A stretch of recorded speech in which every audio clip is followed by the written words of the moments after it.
Hello there, Starcraft 2 fans, and welcome to another broadcast. This is Katu, and we are now into the third and final match of this best-of-3 series between FG Magic spawning here in the bottom right corner, and he would wish his opponent to have fun and a good game. Meanwhile, Solo Turtle spawning in the top right is just wishing nothing but good luck on his opponent. So such nice characters we've got here in this game this evening.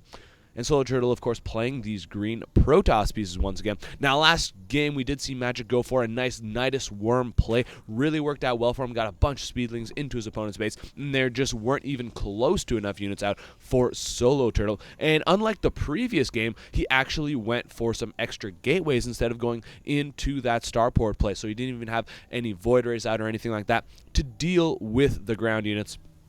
But this time around, it is a whole new ball game.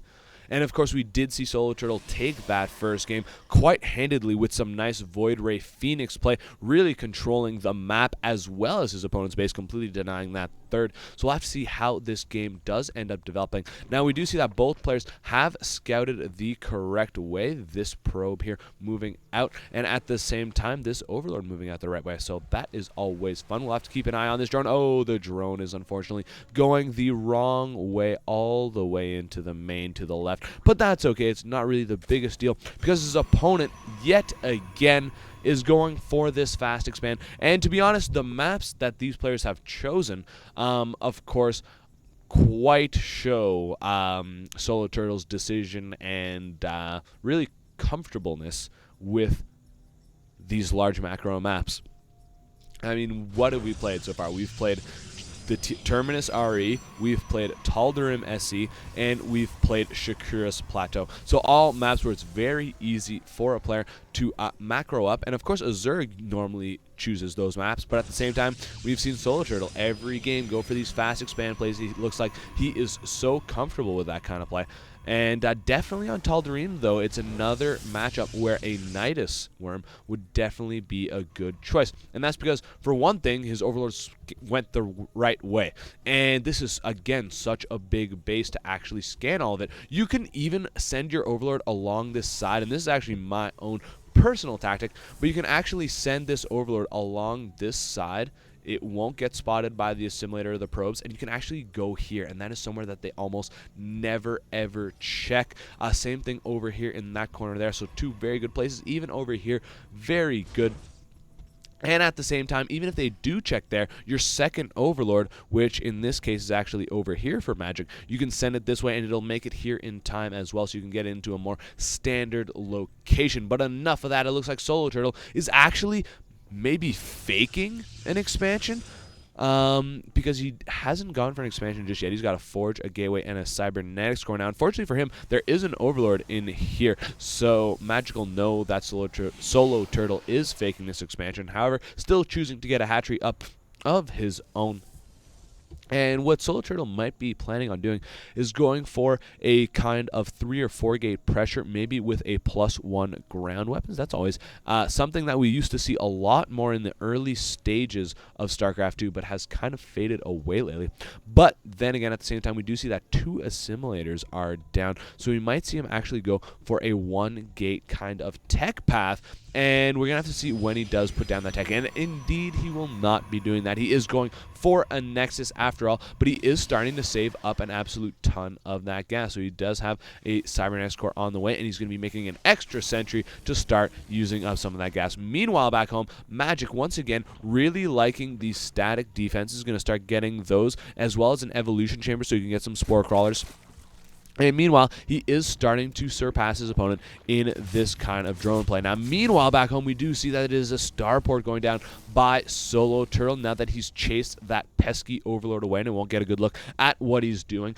And I think that that's a much safer play in these types of situations. Definitely going to give him a lot more safety versus whether it be Nidus Worms, whether it be, actually we're going into a double Stargate, but whether it be Nidus Worms, whether it be just a Ling Roach all in. Stargate's of course going to be very good, and this is actually going to be a double Stargate from Solo Turtle. So he's really going to be putting a lot into this. And it's a very good choice, I find, on his part, because in that first game, with just one Stargate, he was able to just get his Void Rays, a couple Phoenixes out, and he saw that his opponent's control of his queens really wasn't that great. And even though he had Spore Crawlers up, he kept sending his queens away from the Spore Crawlers, and then they were able to get picked up by the Phoenixes, the Phenai, and then zapped down by those Void Rays.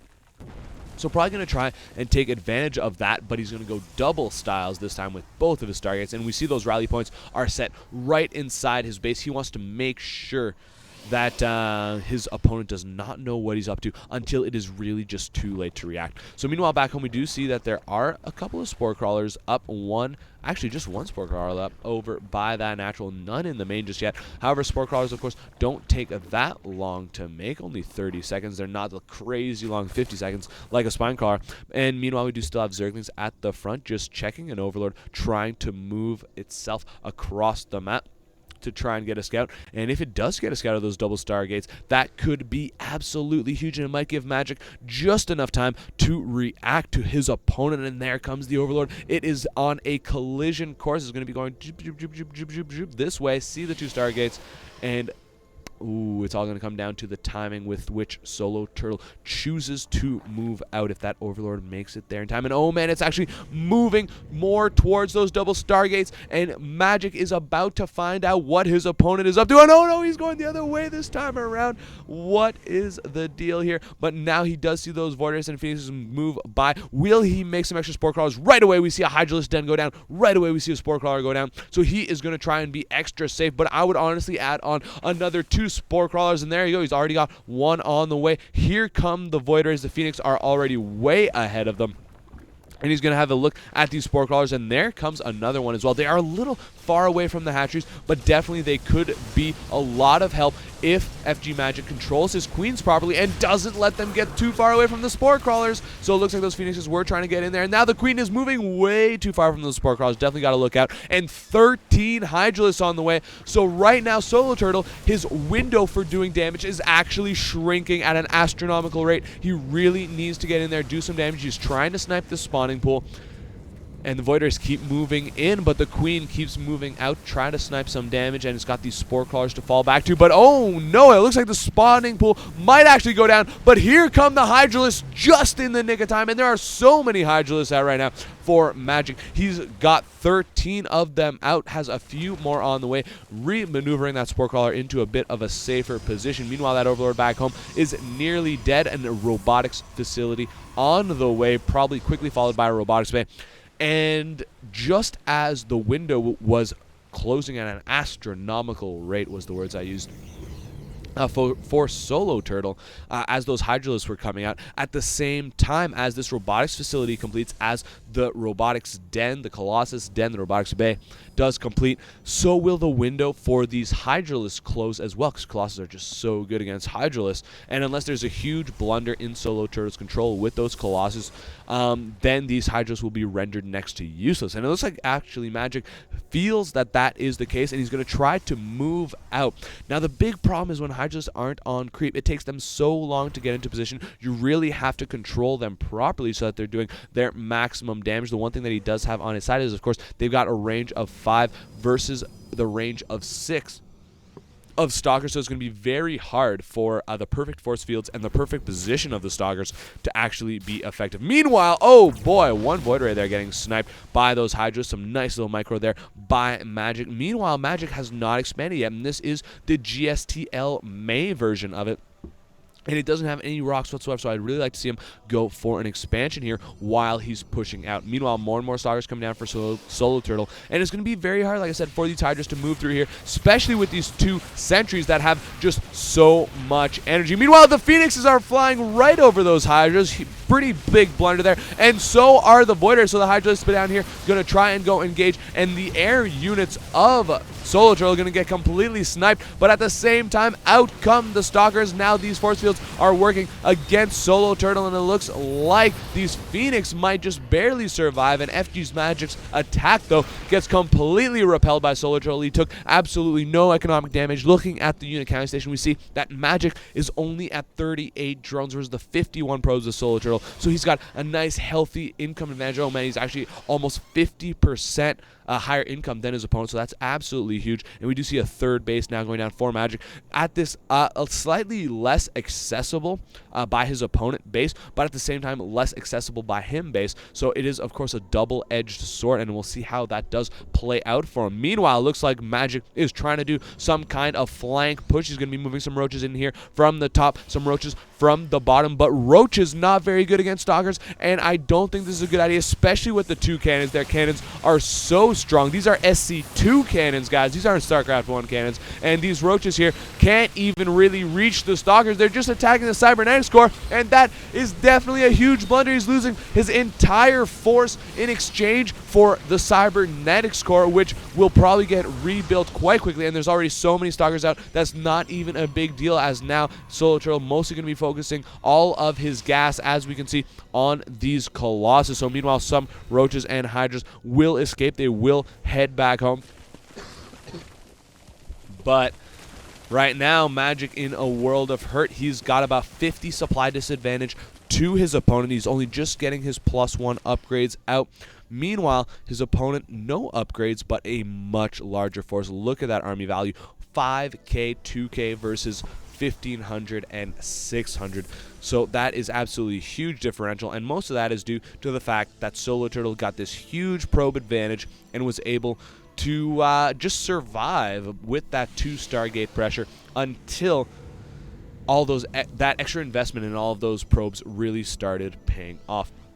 So meanwhile, that is way oversaturated just on his minerals. He's got 28 probes, so that is definitely not the situation that you want to be in. But at the same time, he is starting to get mined out back in his base, and we'd definitely like to see him go for a third expansion here. And it looks like maybe he was actually expecting there to be some rocks there, but instead he's just going to move back there, probably checking maybe for some Zerglings instead.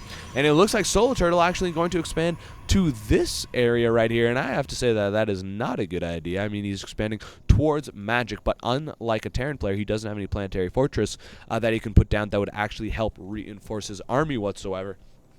So kind of perplexed with that, but at the same time, we do have a drone transfer moving down here for Magic. Wants to get this third base up and running, but it looks like Solo Turtle has had enough of this game, and though FG Magic has gotten back into the game a bit, has done some great micro, he's gone from 50 supply down to only 35 supply down. He's still got just this minuscule little army. As you can see, the army value is next to nothing versus this absolutely huge, scary death ball from Solo Turtle. He's got Stalkers, he's got Colossus, Phoenix, Void Rays. He's got all of those big name units that you really need. These Hydras at the back here gonna try and do enough damage versus those Void Rays, but they can barely reach. They're starting to get taken down quite quickly, and at the same time, so are the Spine Crawlers, so are the Roaches. Look at all of those burning corpses, and it looks like Solo Turtle is going to quite easily just force his way up there, even though most of his Stalkers at the back there were not even fighting in that game. And FG Magic going to GG. So the first winner here in our semifinal is, of course, going to be Solo Turtle. Congratulations to him. He's going to be moving on to the finals, and that means that he's guaranteed himself at least a $5 prize, and this is, of course, Code A. So the Code S prizes are $50, $20, and $10 to first, second, and third. So we are going to be moving on to this second semifinal. It is between FG Omni Eulogy. Yes, he is a teammate with FG Magic, and Kessler. Kessler, our very own homegrown Gaming Ottawa player. So stay tuned for that. And after that, we're going to be going into our Code S matches. So stay tuned. Yeah, that's all I got to say. I got nothing else. Peace.